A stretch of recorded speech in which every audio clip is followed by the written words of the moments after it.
am Matthew Gibbs, currently filling in for Minister of Education, Dr. the Honorable Nian Gatsby-Dolly.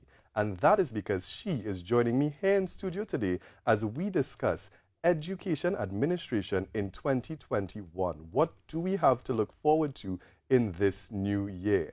Hello, Minister Gatsby-Dolly. How are you? Hi, Matthew. I'm fine, and Happy New Year. And same to you. Thank you very much. Before we delve into what we will be looking forward to in 2021 in education, we just want to talk to you a little bit personally. Now, Minister, you wear various hats. You are the Minister of Education, the Member of Parliament for St. Anne's East. You are a wife. You are a mother. There's so many different hats that you wear.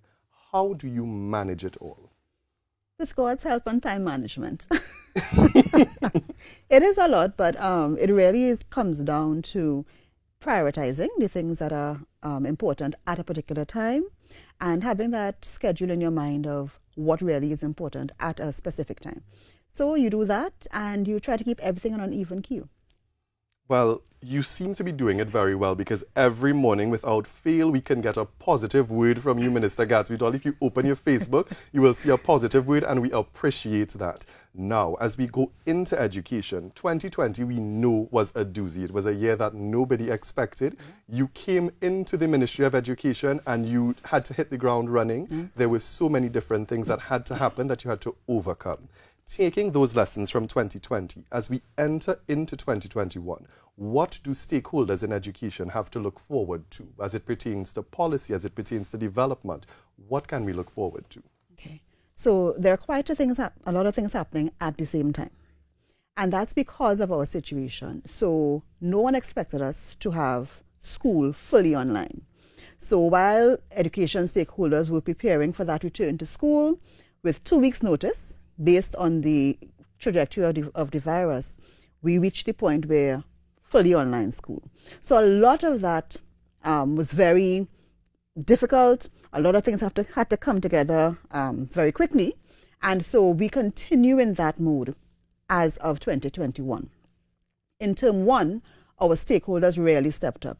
We had parents, becoming teachers in their home. We had teachers training while doing what they were being trained to do. We had students getting acclimatized to a whole new environment. We had grandparents, aunts, uncles, all becoming caregivers and reaching out to our students to help. We had our corporate Trinidad and Tobago coming in and stepping up and assisting our students to get devices.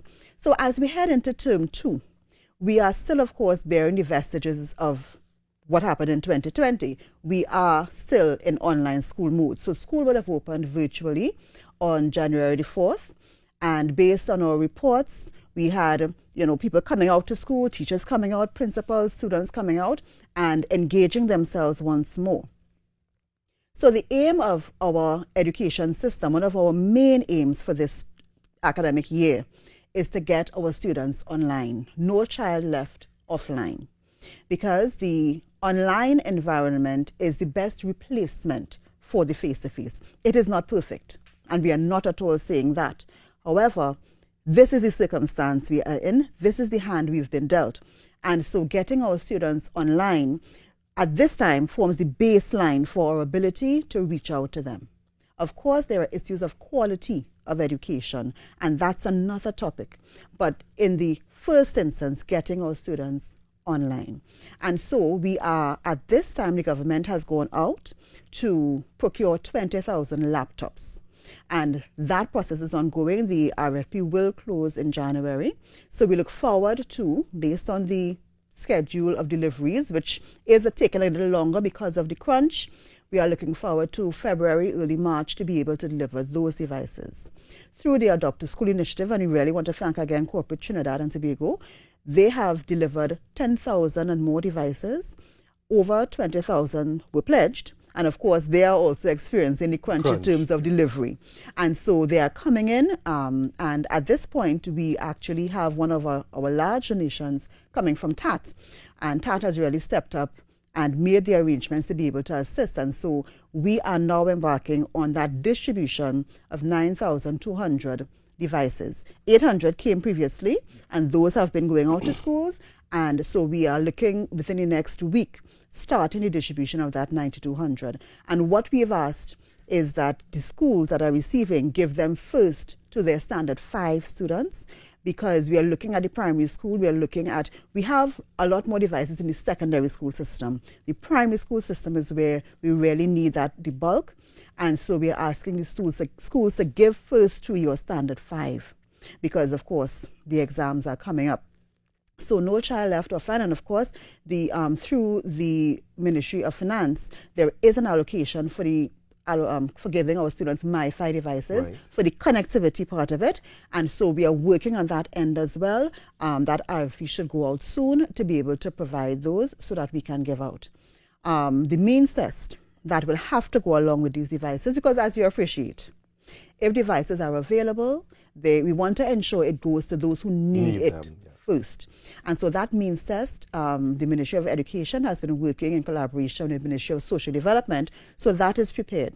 So we are ready, once the devices come, to be able to apply that means test, so our students would be able to get the devices. So we are working assiduously on that goal of no child left offline. Another big issue, of course, is the exam students being able to return to school. Now, we have been looking at what's happening globally. We see what's happening in Europe. We see what's happening in the UK. We see what's happening in the US. And so we are making these plans for the return of the examination students to school, that is Standard 5, Forms 4 and 5 and 6. We are making these plans in the context of understanding where we are. We are a part of the world, and we know that we may be facing a rise in the number of cases as we go into mid-January. We don't know as yet what that looks like, but we are making all preparations. So we would have met with the education stakeholders, and that would be the teachers' unions, principals' unions, denominational boards, and parents' unions, private schools, special schools. We would have met with the stakeholders twice already, last week being the last time. And so they would have commented on the second draft of that guidelines document for reopening, because of course everyone wants to be very sure that we are doing the right things, that we have what is necessary to be put in place for the safety of our students, our teachers, and the society at large. Because if anything happens in a school, everyone is affected, because those students go back home. And so we have to put things in place so that everyone is very clear about the protocols. Now, you would appreciate that in 2020, schools did open for a short time to allow SCA students and to allow the CSEC and CAPE students to do examinations. So there's some precedent for what happens when schools open and how we deal with sanitization and how we, social distance. So what is happening now is that we are just formalizing what those things look like. We are taking the experience of July, August 2020 and bringing it now into what should happen in February once we are able to open. So the issues that would have come up there, we are doing our best to deal with them. So, for example, one of the things that came out is that the schools needed to be more in touch with the protocols, and they needed to have a quicker response from Ministry of Health officials.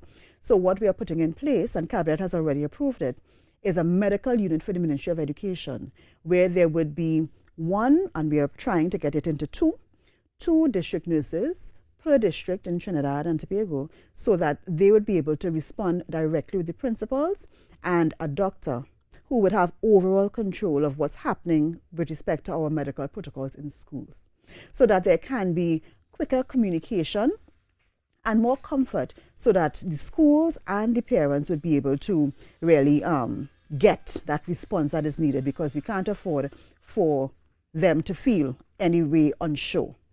So other things like staggered arrival times, the length of the school day, how we deal with breaks to ensure that the students are not congregating during school time, all of these things we are formalizing so that our students and our teachers and our parents can be very sure about what's going to happen once we can open on February the 8th. So times continue to be uncertain. In term 2, it continues to be uncertain. However, we are doing our best at the ministry's side to put whatever level of certainty we can to these arrangements for reopening. So no child left offline, we're working on that. the arrangements for reopening. We are finalizing that, and that should be finalized this week coming. Of course, we would have to go to the health officials just to make sure that we are in line with all of the protocols. But those are one of our top 2 priorities as we head into term 2 of the academic year and as we start 2021. Well, no child left offline. And what Trinidad and Tobago would like to know, I assume, because I would like to know as well, if we're looking at no child being left offline, how are our teachers being equipped to teach our students? Mm-hmm. Are there resources being made available for our students to use, be it ebooks? Because I know a lot of parents are having challenges with the purchasing of textbooks at this point in time. So teacher training, resources, is this something that the Ministry of Education is currently looking into? Right. So in March, when schools would have closed, there would have been online training programs available for our teachers, made available, and those were oversubscribed. More than we anticipated were run because teachers really grasped the opportunity to learn the teaching online. And so that continues this term because it's going to take teachers quite a lot of time to get familiar and to assume the level of familiarity that's necessary for them to be comfortable in this online environment. And of course, it depends from teacher to teacher, yes, class to class, and so on. So the training continued from March straight down to the end of the year, and it's going to begin again. So on January the 11th, what is carded is training that is available to us through UNICEF funding and Notes Masters of the UK, and that allows teachers to learn how to use content that was made by Trinidad and Tobago teachers. Okay. So Notes Masters worked with a cohort of teachers and showed them how to create content online. So there's a bank of content that's available. So the training for teachers will be how to use that content as well as how to modify it and create their own open source content so that they now can be the creators of the content that they would want to use. And if there's content available, they can modify it based on the Notes Masters platform. So that starts from January the 11th. And so teachers will be trained in cohorts and so on to be able to do that, because we have to continue that level of training to ensure that teachers really feel comfortable and they have that level of mastery. Because online teaching, I mean, I'm a certified online lecturer and I went through a course and it was rigorous, and it does take a leap in terms of your thinking and how you plan your work. So that's on the cards for teacher training. What we have also realized, and we are gathering the comments from the national consultation, which Matthew, you chaired quite a lot of those town hall meetings. We are gathering the comments on what's coming through. We have the report that's going to come forward, but a lot of people are asking for training for parents as well as the students, because sometimes we assume that the students are young, they know everything. Yes. But there are specific tools that they need to learn to be able to manage the platforms efficiently. So they may know how to do a couple of things, but with some training, they will be able to master these skills and be more efficient, because it is about efficiency, not just being able to do a thing. Yeah. And parents also, because they are now in a role as maybe they've never been before, where they have to step up and assist their students, they are also asking for that type of training to be able to assist. I mean, I saw my son with an assignment, and he had to do something that I don't even know what this is. And so we had to Google, yes. We had to learn it together for him to be able to do that. So that is the kind of thing that is necessary for parents as well. So we will be looking into some training for parents and for students so that they master the skills that are necessary. With respect to ebooks, of course, this is something that we've spoken about for years in Trinidad and Tobago. Yes. But, 2020 had the effect of ensuring that things we've kind of been speaking about, we've had to really concretize our involvement in these initiatives. So what's happening right now is the Learning Materials Evaluation Committee that operates out of the Ministry of Education. That committee has been tasked with getting information about what ebooks are available for the use of our students. And I can tell you that since August, quite a few providers, book publishers, have written and indicated that they do have titles available in ebooks. And so there's a request for information already out on the ministry's website and on our Facebook, if anybody's listening that wants to be involved. and they are asking for information to come in so that they would be able to assess what ebooks are available and therefore how we can deal with the licensing arrangements and so on, and really look at making ebooks available for our children. Now, Minister, you made mention of the National Consultation on Education. And one of the topics that was involved in that was the topic of curriculum reform. And if we are talking about curriculum reform, we're looking at literacy, we're looking at numeracy, and we're looking at how our students and teachers will be impacted and affected going forward. How are they going to be doing what it is they're doing? How will the teachers deliver the lessons? How will the students receive it? So is there any plans by the ministry, possibly coming out of the consultation or just generally, for curriculum reform? Okay. When Minister Maurice Julian and I, who were appointed, the Prime Minister was very clear about the fact that curriculum reform is one of the priorities of the Ministry of Education. And certainly in the area of civics, in the area of governance, and looking at the wider scope and looking at some of the comments come out of the consultation, there is a call. There has been for years, but now it is even more critical for curriculum reform. There are skills that our students need to learn to be able to survive in the digital world. And we have been thrust into this. We don't know how long this will persist. And we know for sure that after this 2020 and what's going on with this pandemic, we will not be the same. So therefore, our curriculum cannot simply remain what it was. There is a need now, urgent need, to deal with what the curriculum looks like. What are the skills it teaches our children for life and for survival? How we teach our children to adapt, how we teach them to be resilient. So it's more than just what subjects they are doing. It is how we are preparing citizens for life. And so that issue of reform is high on the agenda. We are looking at it from the ministry's perspective, and certainly when the report from the consultation comes through, which we expect to be the end of January, early February, it will give us even more insight as to what the population is saying. But globally, you're seeing, when you look at education articles, you're seeing everyone speaking with the same voice, because the education sector around the world is in the same issue, in the same problems. How do we prepare our children? How do we prepare citizens to live in the world that they have to live in? So things like digital literacy, of course, the skills we just spoke about in terms of the platforms and how you use them, that familiarity.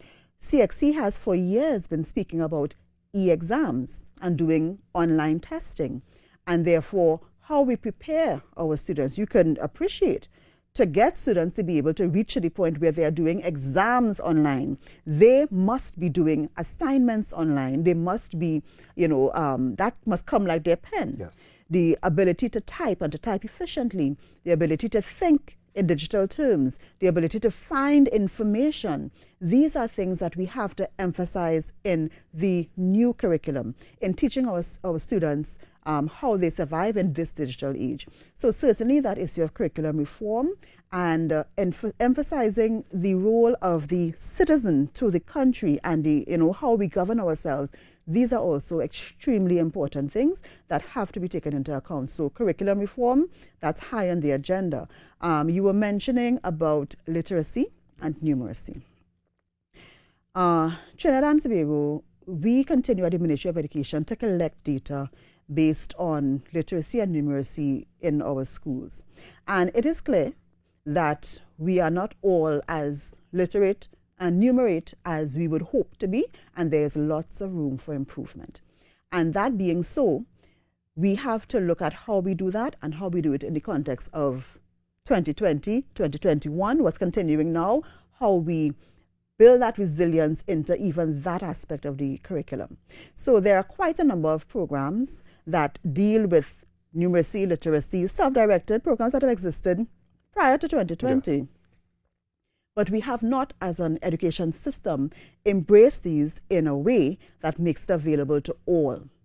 Equitable education is something that we have to put particular focus on, because there are students who are ahead of the starting line based on their circumstances, and there are students, many, who are way behind the starting line.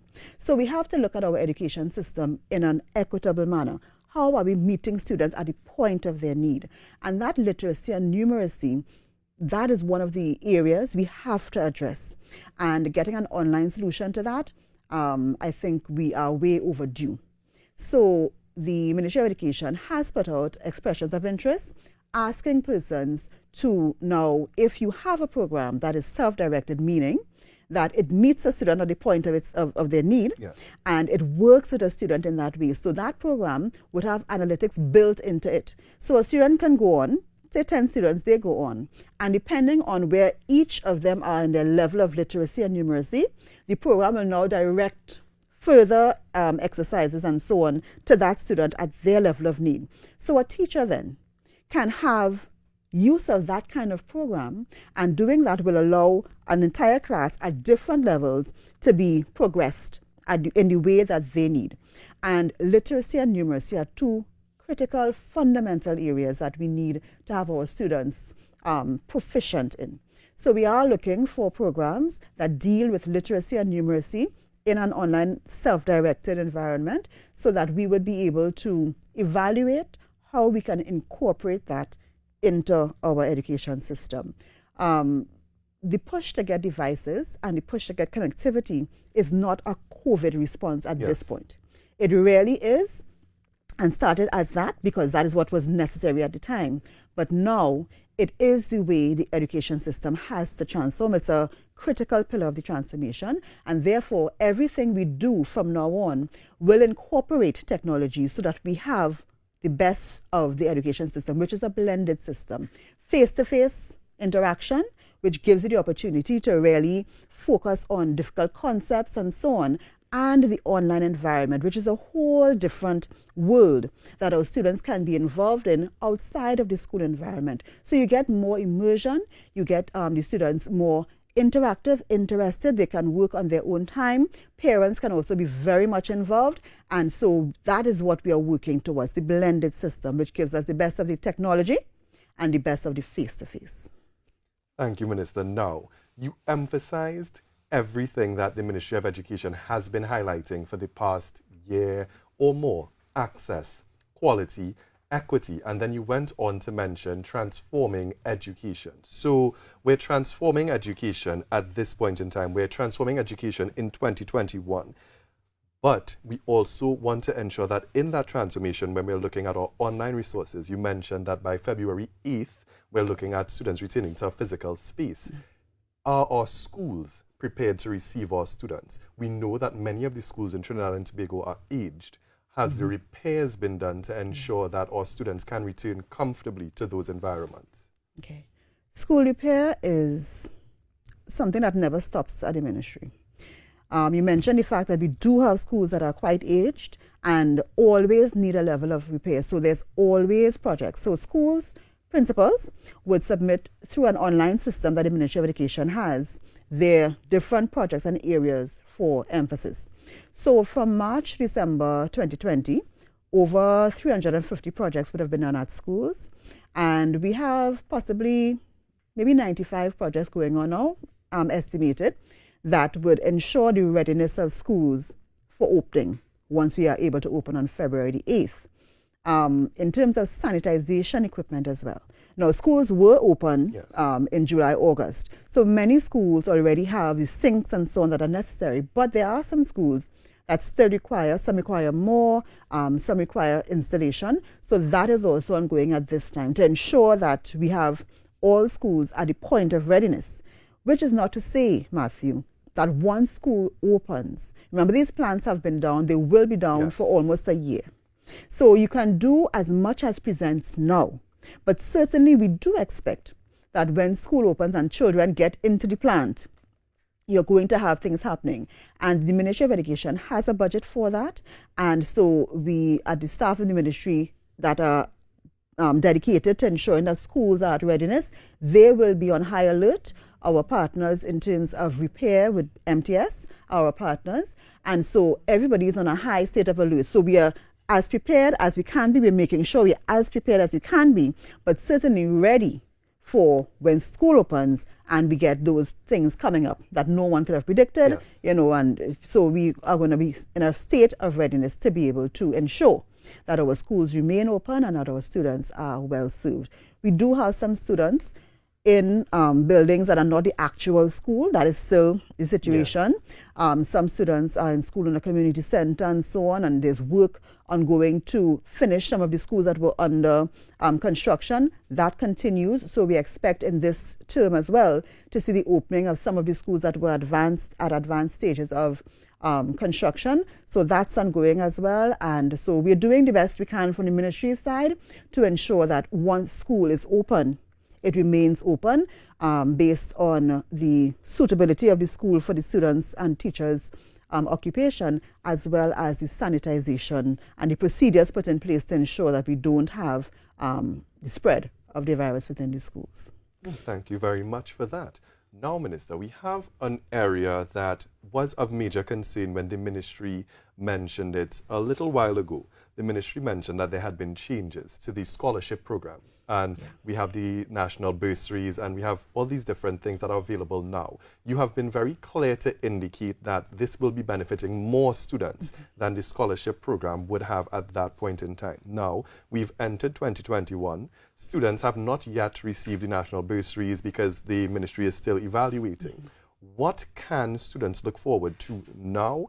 And for students that may be disappointed by the fact that the change happened at this point in time, is there anything that you would like to share with them in terms of, just being basically at peace with it and how they can move forward? Okay. So the National Scholarship Program, of course, is highly anticipated, highly competitive, and it has been at 400 for the past couple of years, and just before that it was over 400 students. What I want to make clear is that if this could have been continued, it would have. But our circumstances have changed drastically due to COVID-19. I mean, of course, we were having the issues with revenue and oil prices even before 2020. And with COVID in 2020, the government simply can't afford what it would have done before. However, understanding the need for this program, the government has left 100 scholarships in place, and that allows for the recognition of our high performers. And those scholarships are based completely on how well you performed in the CAPE exam. There's not anything to do with your program of study or anything to do with anything else other than how well you performed. So we honor and recognize high performers. However, the introduction of the National Bursary Program allows the government to target a little more specifically where the scarce resources that we have are really used. So it allows us, and there have been many calls for us to look at, what programs we fund. The bursary program allows for that because a part of the assessment has to do with what program you're studying and if it is part of our national developmental list, which is generated by the Ministry of Planning. So it allows for that. In 2021, what we are awaiting would be the final results from CXC with respect to our students, the detailed results, and that allows us to see how well the students would have done because, as you know, our students are quite high performing, and sometimes the difference between performance is very, very small. So we need those actual hard data with respect to that. We have not yet received that. Of course, there was a lot going on with CXC this year.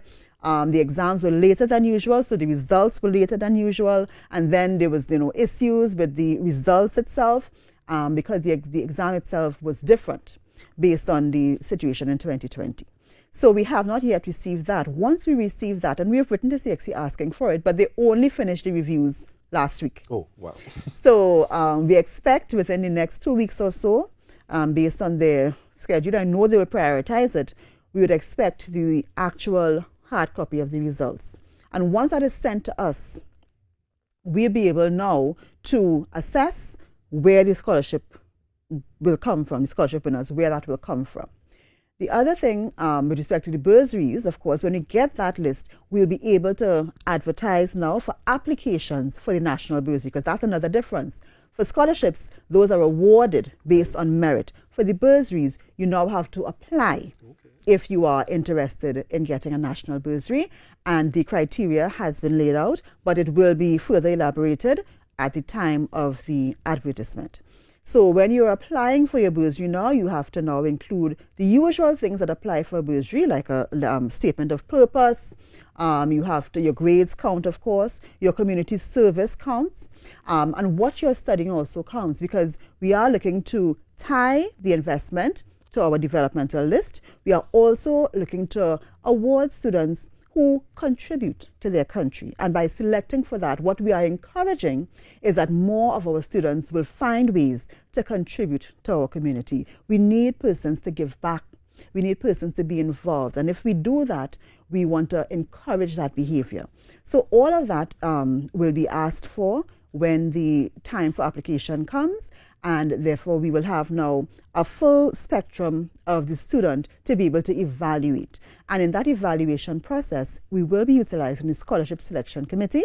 And that committee is the one that deals with foreign scholarships and so on. So they have the expertise that is necessary to evaluate and to look at the statement of purpose, and right. So they are experienced in that area, and they will be our main line of persons who will evaluate once we have all the criteria met. And of course, for the bursaries, we still maintain excellence. So you have to have grades 1 and 2 in your CAPE exams. So it's still a matter of getting excellent students who are contributing to their society and so on, and who really need the assistance. And that is one of the areas that will also be assessed, your means test. So we are looking to help those who need it, those who have performed excellently, those who give back to the community. These are the kinds of students that should rise to the top and be able to be awarded the 500 bursaries. So whereas with the scholarships, we only were able to assist 400, yes, we are now at a position where we are aiming to assist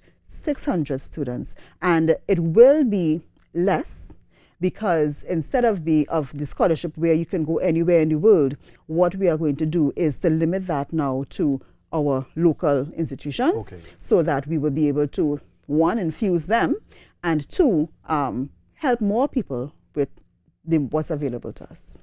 So you are basically the star pupil, because the Prime Minister gave he said, I would like this done. I would like to ensure that good citizenship is taught. And now we have the national bursaries that ensure that citizenship is a part of it. So in order to achieve this, you have to ensure that you're doing these things. So you started right off the bat. You were given an instruction and you did it.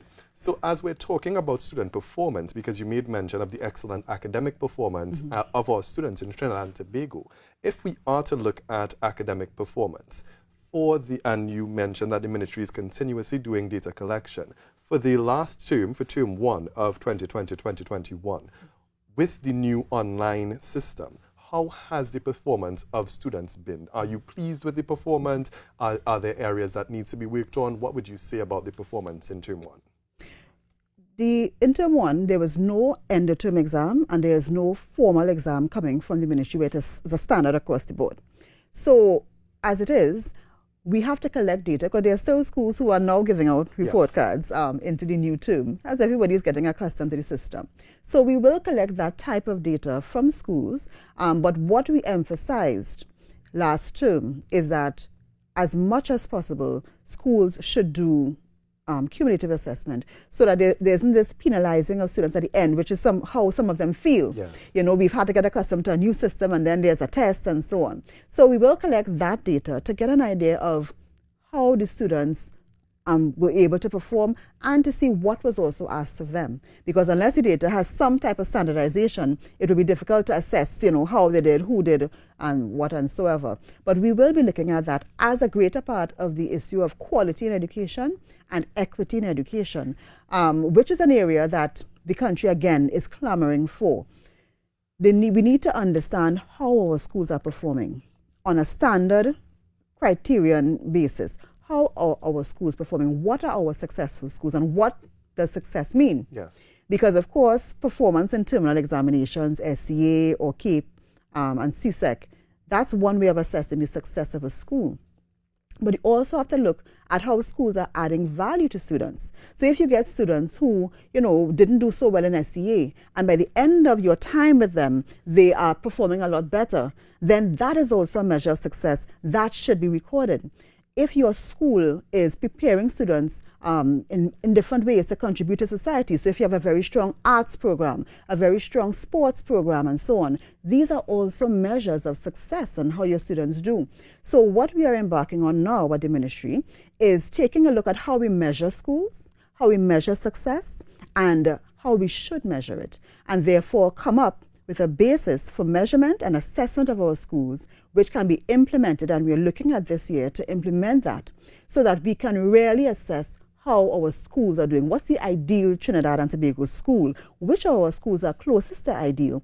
And those that are not, that have difficulty performing, what are the factors that are causing that, and what are the intervention strategies? So that we will really be able to look now at the equity. Because if a school is close to ideal, then that school would not need some of the intervention that a school that is definitely having issues, that school would need.